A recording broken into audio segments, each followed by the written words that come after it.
Okay, so what about an example that is not quite as thoroughly illusory? Let's say there's someone that I hate, and I think of them, and I feel the hatred, and I imagine plotting revenge or whatever, and I think of the things they've done to me that are the source of the grievance, and it is a fact that some of these interactions I'm remembering happened in some sense, right? Yes. But might there be a sense in which that thought construction is illusory, or at least not true, or not a true guide? Well, it could be that there is for example, that there is a person who has acted spitefully and aggressively towards you. So there are various ways to deal with this. And the thing about the Buddha's instructions on meditation is that there's not just one simple way to meditate, but rather a whole variety of methods. So often what we do at the outset of meditation is to use just a very simple method, which sets up what I would call setting up like a transparent screen in front of one's mind so that one could actually look into the mind and see what kind of thoughts are generally arising. Because when we're involved very much through the senses with outward engagements, we don't have a clear perception of what is actually taking place within our own mind.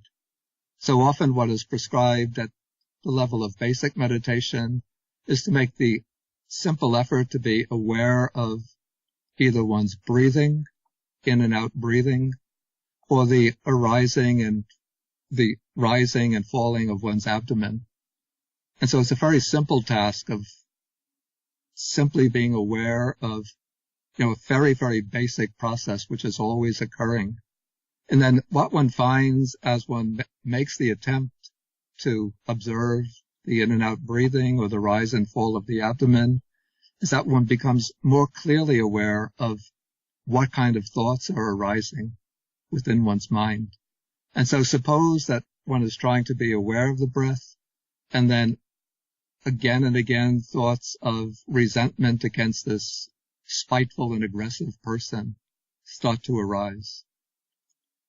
Okay, so one way that one could deal with this is just to recognize thoughts of anger, thoughts of anxiety, thoughts of resentment against this person, and let those thoughts go and bring the mind back to the breathing. And now as one stops giving attention to these thoughts, recognizing them but not dwelling upon them, not linking the initial thoughts to a string of thoughts, is that one is subtly disempowering these thoughts so that the thought just becomes one event or maybe blips upon the screen of the mind. And so the thoughts will arise, one notes them, lets them go, and then other thoughts will arise. Or sometimes, if one is more successful, one will be able to keep the mind steadily on the succession of in-breaths and out-breaths. And so in this way, the thoughts of worry, the thoughts of resentment will gradually grow weaker until, when they do arise, then one will just be able to note them without being carried away by forceful emotions. Okay, but suppose that this sense of enmity or this resentment towards this person is very, very deeply rooted, maybe based on past experiences of, unpleasant interactions with that person. Then one could put down or adopt another approach to meditation, which is what we call the development of loving kindness, where one tries to develop towards other living beings or other persons the wish for their welfare and happiness. And in this practice, one doesn't begin with the person who's creating trouble for one. Because if one begins with that person, as soon as one thinks of that person, the thoughts of anger and resentment will arise. But one proceeds gradually through a series of persons, beginning with oneself, recognizing one's own wish to be well and happy, sort of the fundamental urge of one's own being. Then one passes through other people in groups, the dear and respected person, then a very close and beloved person, then a casual acquaintance like a neighbor or a colleague, then a neutral person. Then finally, when one builds up momentum in the practice, by working through these people, then one can bring in the hostile person. When you mentioned, seeing thoughts arise and just kind of not choosing to associate with them, I think that's related to a Buddhist doctrine that a lot of people find hard to accept or even understand, which is the not self doctrine, anatta. And I gather that one of the, there's various senses in which during meditation you can come to appreciate that doctrine. Yeah. And I think one of them has to do with the relationship you see to your thoughts, right? Yeah.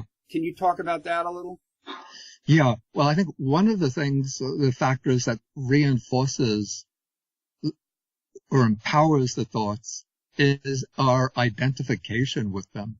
We take these thoughts to be me and mine, to be the core of our identity. And what the Buddha teaches is that the thoughts that arise are just conditioned phenomena. They're conditioned by past experiences, present conditions, and so forth. And so instead of identifying with the thoughts, and then it's when we identify with them that we then latch onto them. And then by latching onto them, one thought will generate another thought, which will generate another thought. And so the succession of thoughts, as the succession of thoughts latch on to each other, become interconnected with one another, they create the sense of solidity, that we have some kind of solid identity at the core of our being.